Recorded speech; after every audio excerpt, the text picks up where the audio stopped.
Remember about a month ago when I showed that Sears Highway Police Chase set, which was really an imported Tomy Pla Highway set? Well, you probably don't because that video got less than 200 views, I think. But one probably poor financial decision later, I have the earlier, larger version. This version of the Highway Police Chase set predates the other one. I believe this one appears in the Wishbook catalogs around 1972, whereas the other one is seen from 1975 to about 1977. I believe that the later one is essentially the cost-cut version of this one. I guess this one may not have sold as well. To be honest, the availability of both of them is so comparatively limited, not because not a lot were made, but most likely because not a lot of people really care about them. I don't think that this is really something that's interesting to most toy collectors, and it's really only interesting to me because I'm really interested in 60s and 70s Tomy stuff. Either way, I believe in my original video I said that in addition to the remote control switches, which I was correct about, that this area down here, I thought it was a toll booth, and then I think I corrected myself in an annotation saying that it might actually be a gas station. Either way, it is actually a toll booth. But let's go ahead and get in the box and look at some of the main differences between the sets.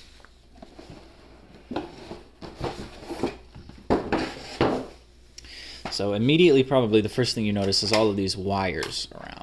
And let's take a moment to look at how these switches work. So, pairs of switches are tied into one of two of these little switch boxes. And you slide the switch between the two settings. The top position is for the off ramp, and the bottom position is for straight through. It might kind of make more sense to hold the controller like this, so that then the arrow on your controller matches the arrow sticker on the road, but I suppose that's really up to you. As discussed in the last video, there's no control over the from this position left-hand switch because you don't need it. The car isn't ever approaching the switch head-on, and yeah, both of them work just fine. I thought it might possibly be a pneumatic system because Tomy was using those for things on Plarail at the time. There's like some stations that use it where you blow into a whistle. But actually, if my camera will focus, I don't know if it will. I might take a close-up of this. But inside this clear tube is a little piece of metal. You can kind of see it in there. And when you flip the switch, it pushes the wire inside of the plastic tube through the plastic tube, and that's what drags the arm back and forth. So the plastic tube itself is not moving when I do that. If I put my fingers on it, it doesn't pull on my fingers at all. It's the wire that is going through the tube, which actually actuates the switches. And as I talked about in the other video, this is meant to be a quote-unquote game, so here's the other player's controls.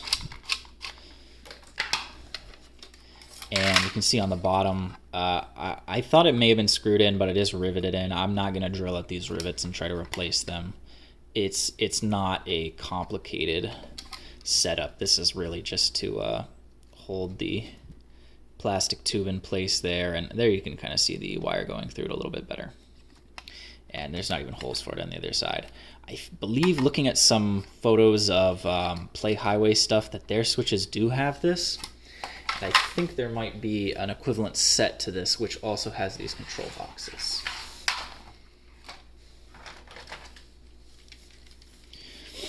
Like my previous set, both cars are the Bluebird. There is, as I mentioned, a variant to the cars in these export sets apparently, but I have not found them. These ones are maybe in better condition than my other ones. My red car is not missing a hubcap, but my police car is missing a sticker. And one of the chassis is cracked. Yeah, it's the police car. Although it's not actually on the side I expected. I think it's the side which receives less stress from putting the battery in.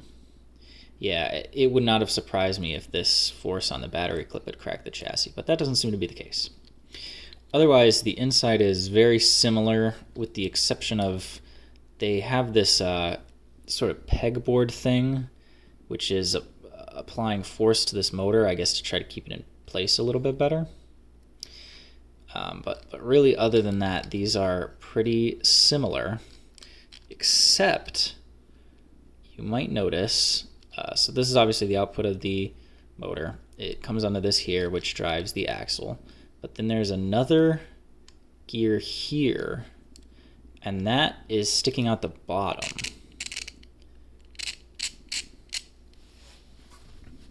And looking at one of the ascending curve pieces here, you can see that in addition to the tracks for the tires to go into, there's also this section here for, I can only assume, this gear to key into. I'm not 100% sure how well it helps in practice, but I don't remember seeing this on my other set. I'm not sure if the track mold was changed. I'm not sure how much the car's molds were changed, but I think I would have remembered this little gear sticking out. So I guess that must have been a cost-saving measure. And just to show, the red car has the same gear on the bottom, and same deal inside with this extra motor support, which I guess they deemed was not needed. And then the last major difference from the smaller set is the little toll booth. We'll take a look at it uncovered and take a little look at how it works. There's the little guy in there. So you have these two levers, and they each control one set of these. So this lever, assuming that you're driving on the right side of the road, this won't actually affect the car. It'll just kind of go over it, but it will get stopped here. And then these orange buttons will lower it down again. So you can either release the car like this, or just let one car through and then catch the next one. And these rollers will line up either way around. Unlike Plarail, there isn't an activation tab. The cars really just kind of hit it head on, and their wheels are lined up with the rollers. Let's go ahead and get this assembled. You get these two pieces here, which almost look like drinking straws, but they are...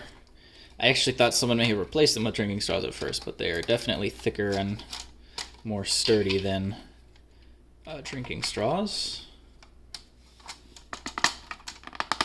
And this roof comes on.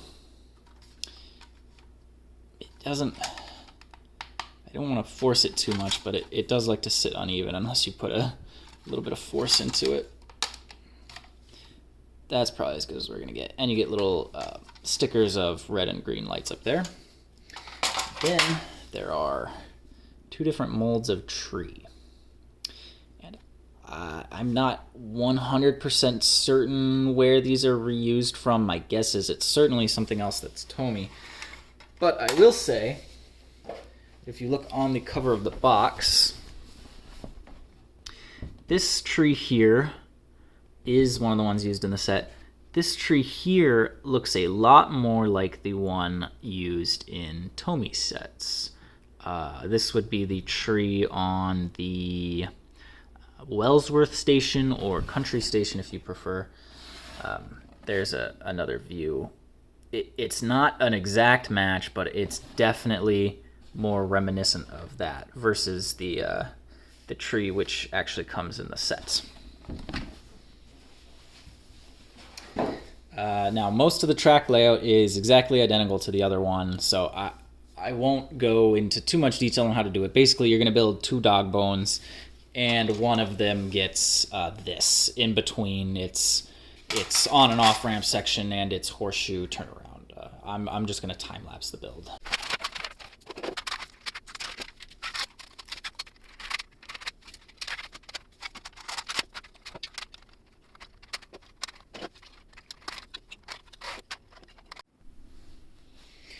Now, much like the smaller set, you get a selection of accessories to add in. These through traffic and downtown signs are the same as the other one, and indeed all of these accessories are identical to the other one, bar the trees included with the toll booth, because obviously that's not in the smaller set.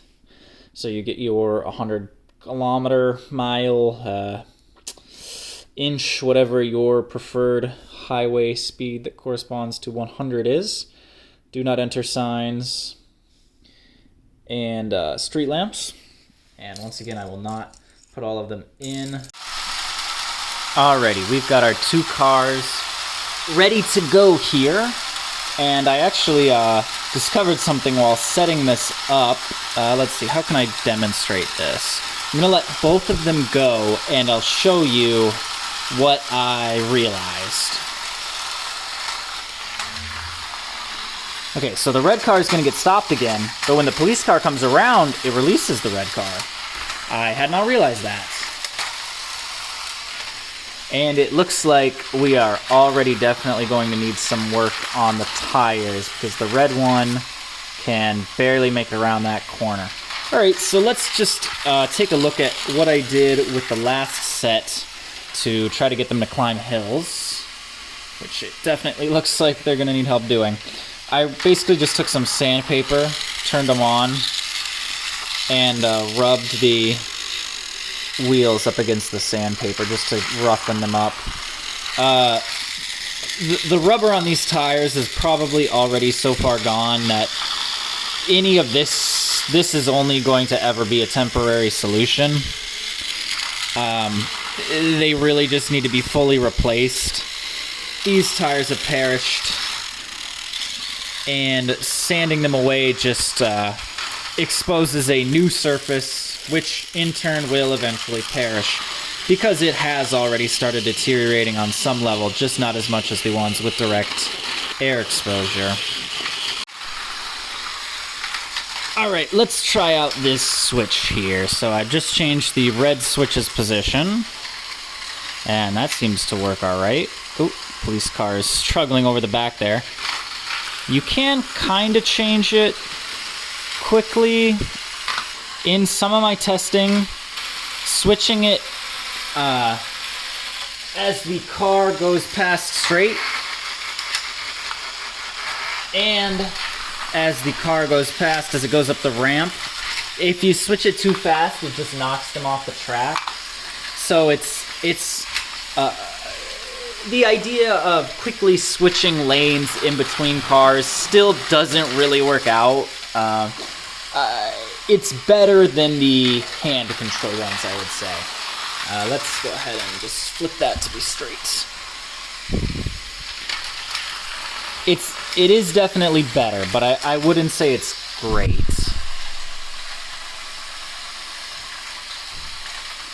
Yeah, the police car doesn't want to cooperate.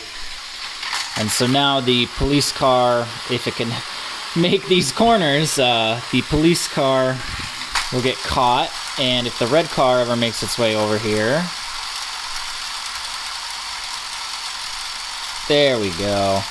The police car will get let go, and then the red car will get caught back around here. I think this is definitely the better of the two sets which were localized. I think that the catch and release of this toll booth is actually really interesting.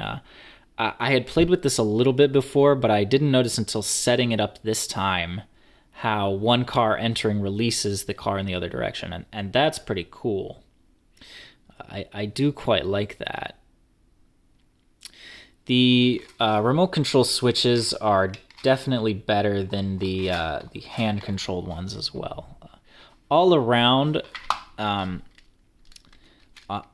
assuming that it did actually work just as good as the other one, if not better when new, I think this is definitely the better of the two sets.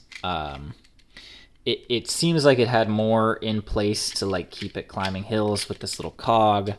The switching can definitely be done faster, although it's certainly not like instantaneous.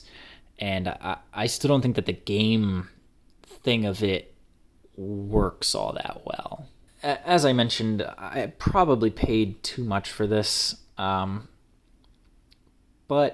I think the pretty good price I got for the other one at the thrift store probably counteracts that enough for them to both be an average okay price. So, and especially if I was going to try to get one of the Japanese sets with the box, no less, I would have probably paid an order of magnitude more than what I paid for both of these together. So I don't feel too bad about it.